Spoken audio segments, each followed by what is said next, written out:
and gets it in. And Toppin hits.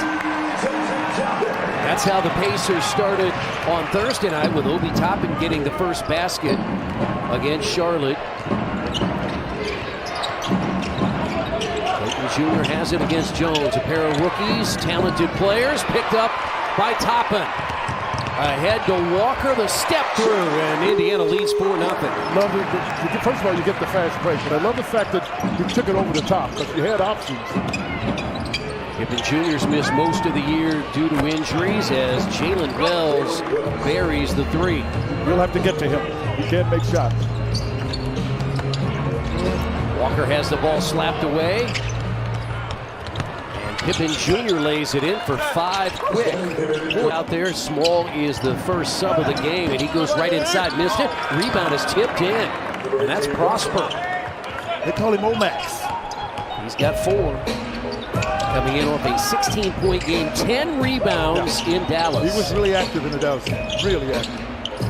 That was a bad pass that caused that to happen. It was a lucky pass there. You almost thought that one. Shot clock down to 5. It was head right for my face. If I had my hand, I'd protect it from your face because you were getting ready to start writing. Meshack is out of Tennessee. Jemai Meshack. Wells on the baseline spins with a left hand. Before they made the trade. He had 25 points the other night against Dallas. That's a miss, put up and in by Micah Potter. Coming in off back-to-back 23 and 19-point games, Potter against Philadelphia and Charlotte. The 23 a career high. The other night he made 5 threes a career high. And you talked about him. There's Javon Small. No, Javon Small is a nice player. He's a little bit undersized, but he's got quickness from West Virginia. He's going to help them. I mean, their biggest challenge now is to figure out, first off, Zach Edey has to get healthy. Good to see that one go down. And then they've got to figure out what to do with John Morant. Hopes for him. What he couldn't do very well, we weren't sure where he's going to get a shot from, but he couldn't guard. Now he's guarding. He scores there. He's got 5. Yeah, he can get it in the basket. It's a 5-point Memphis lead. Jackson into Spencer, into the corner. Brown for 3. And Kobe got it. And that's what he's showing that he can do. He's got that in the first quarter for the Pacers. We saw that each of the last 2 games, the second quarter has been the problem. McConnell down the lane, lays it in. Boy, is that fun to see. Look out there, it's a trio of McConnell, Toppin, and Shepard. They were a part of that bench unit last year that was so successful for the Pacers. They have, because of the injury to Toppin, they have very rarely played together this year. And they're comfortable with each other. I mean, you're right, they haven't played together, but they're very comfortable when they get on the floor together. That's another basket by Prosper. You got Huff inside being guarded by Wells. You got to figure out how to make that work for you. Here's an extra pass, McConnell, and Huff has made it 2 for 2 from 3. Well, that's the other thing you do. If he's outside making shots, it doesn't matter who's guarding him. You have seen the value of the combination of McConnell and Toppin, what we have not seen this year. On the baseline. They didn't come help. And that's blocked by Peter, and then blocked from behind by Huff. Well, they're about to run out of shot clock. Oh, don't let them get.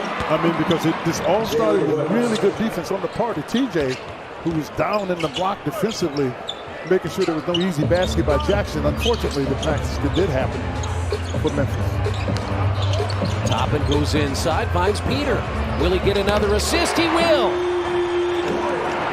Taylor Peter with his second 3. He has 6. Obi Toppin with 5 first-half assists.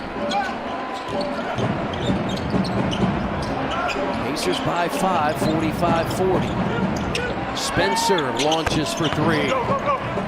Toppin, but could not hang on. Yeah, but you got to be able to get back now.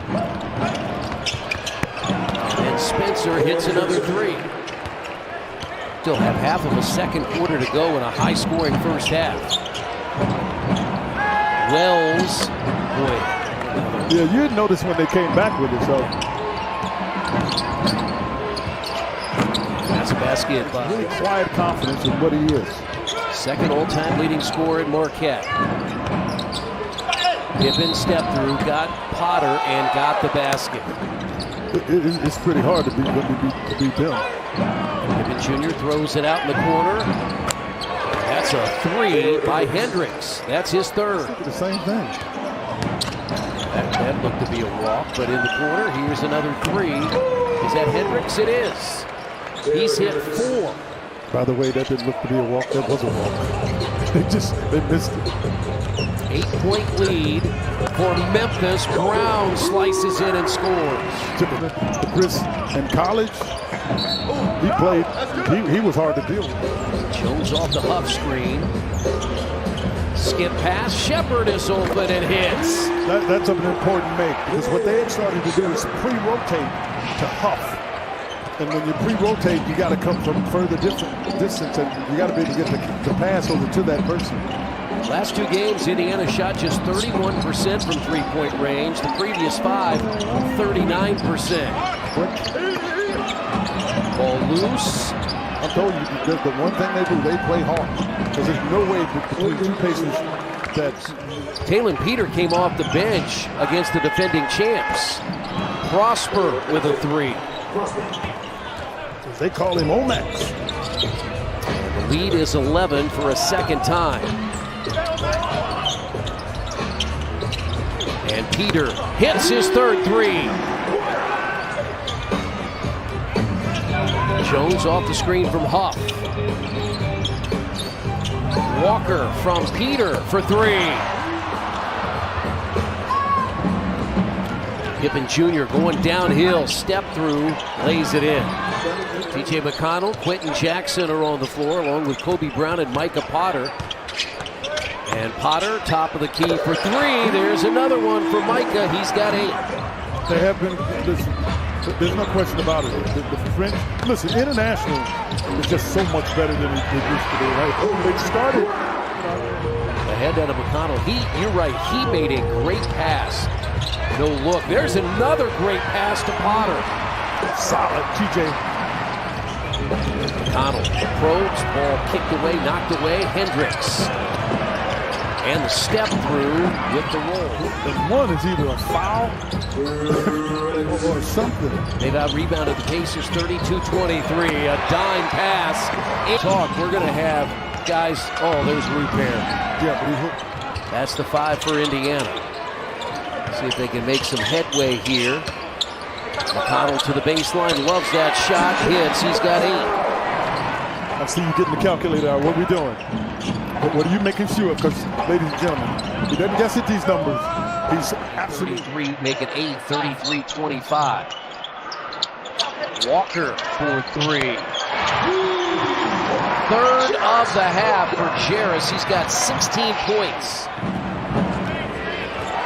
That's his 99th three-pointer of the year. Great help. They make a good shot. But Walker did the right thing. He helped right. When you look at their backcourt out there, Clayton Jr. and Spencer. They got all backcourt out there. Yeah, UConn and Florida have won national championships. No question. Very much deserving. Ooh. Here's a 3-on-1. It was a Huff block and a dunk by Talon Peter. Huff was able to get that block, and I don't believe so. Walker looking to turn the corner, does against G.G. Jackson, lays it in. I'm to figure out a little bit better what it is Memphis does. One of the things that, has to be taken into consideration that we haven't talked about yet. Oh, Jay Huff! Another basket. He has 14. 4 of their 5 starters have scored in double figures, led by the 18 of Wells. Walker. Ball movement was good. 4 in the second half for Walker. 2 in the 3rd. 2 in the 4th. He's got 21. It's a 5-point game. Yeah, it's now to the point they have to make shots. And that hadn't always been the case. Rupert. He tried to make it quick because that's what he was told to do. It just was inaccurate. There's no way Potter can let. We had 13 lead changes, 10 ties in the first half, but all Memphis in the second half, and a 19-point win for the Grizzlies.